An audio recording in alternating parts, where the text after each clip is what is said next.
విజయ్ని అభినందిస్తూ కాలీవుడ్ టాలీవుడ్ స్టార్స్ అందరూ కూడా ట్వీట్స్ చేస్తున్నారు. విజయ్ని రజనీకాంత్ అభినందించారు. ఘన విజయం సాధించినందుకు పార్టీలోని ప్రతి ఒక్కరిని అభినందిస్తున్నానంటూ తలైవా ట్వీట్ చేశారు. అయితే విజయ్ని మనసారా మెచ్చుకుంటున్నానన్నారు మెగాస్టార్ చిరంజీవి. మరోవైపు ఎంజీఆర్ ఎన్టీఆర్ పరంపర కొనసాగించిన విజయ్ అని బాలకృష్ణ కూడా ట్వీట్ చేశారు. విజయ్ గెలుపును మనస్ఫూర్తిగా అభినందిస్తున్నంటున్నారు అటు Tollywood prince Mahesh Babu. TVK chief Vijay success ఒక చరిత్ర అన్నారు విజయ్ దేవరకొండ.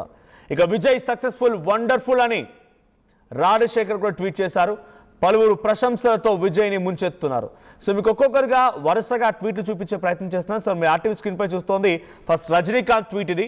సో రజనీకాంత్ ట్వీట్ చూద్దాం మనం ఒకసారి. Congratulations to Thiru Vijay, president of victorious Tamilaga Vetri Kazagam, and to the members of his party on their resounding victory in the recently concluded Tamil Nadu Legislative Assembly elections. TVK Vijay అని చెప్పి ఆయన డైరెక్ట్గా tag చేశారు. So నిజంగానే ఇక్కడ రజనీకాంత్ విషయంలో కూడా మాట్లాడాలి. Rajinikanth is a Thalaivi. డైరెక్ట్గా తమిళ ప్రజలు ఆయన్ని దేవుడుగా కూడా కొలుస్తారు. అటువంటి వ్యక్తి సైతం పార్టీ పెట్టాలని అనుకున్నారు, పార్టీ పెడుతున్నానని చెప్పి అనౌన్స్ చేశారు, త్వరలోనే పార్టీ రాబోతుందని చెప్పుకొచ్చారు. కానీ ఆఖరికి వస్తే ఈ రాజకీయ చదరంగంలో మనం సెట్ అవ్వమనుకున్నారేమో కానీ వెనకడుగు వేశారు.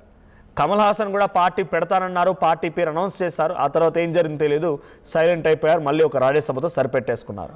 ఇలా ప్రతి ఒక్కరూ సాహసం చేద్దాం అనుకున్న వారే కానీ సాహసం చేసి సక్సెస్ అయిన వాళ్ళు ఎవరు లేరు.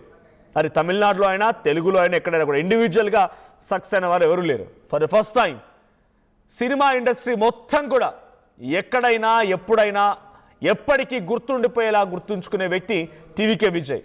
బికాజ్ మీరు అనుకోవచ్చు గతంలో ఎన్టీఆర్ కూడా ఉన్నారు కదా అని చెప్పి. ఎన్టీఆర్ కూడా తెలుగుదేశం పార్టీ అప్పుడు స్థాపించినప్పుడు అప్పుడు ఒక ఐడియాలజికల్గా తెలుగు వారి అస్తిత్వము, తెలుగు వారి కీర్తి అనే రకంగా, తెలుగు వారి ఆత్మగౌరవం అనే రకంగా అప్పుడు పార్టీ వచ్చింది. ఆయన వచ్చిన తర్వాత అఫ్కోర్స్ 1 year లోపే ఆయన ఎలక్షన్స్కి వెళ్ళారు, ఎలక్షన్ సక్సెస్ అయ్యారు, ముఖ్యమంత్రి అయ్యారు. కానీ ఆయన చేసిన హార్డ్ వర్క్తో పోలిస్తే విజయ్ చేసింది చాలా తక్కువ.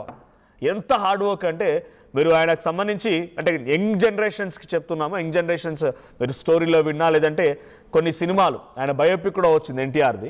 సో ఆ ఎన్టీఆర్ బయోపిక్ చూసి అర్థమవుతుంది. ఎక్కడెక్కడికో తిరగడం, ఎక్కడెక్కడో పాదయాత్రలు చేయడం, ఎక్కడెక్కడో బస్సులతో వెళ్ళి మీటింగ్లు పెట్టడం, ఆయన వెళ్ళిన చోటల్లో కొన్ని వందల మంది, లక్షల మంది జనం అక్కడికి గుమికూడడం, చాలా గ్రౌండ్లో హార్డ్ వర్క్ చేశారు. ఆయన ఒక అస్తిత్వాన్ని పట్టుకుని ముందుకెళ్లారు.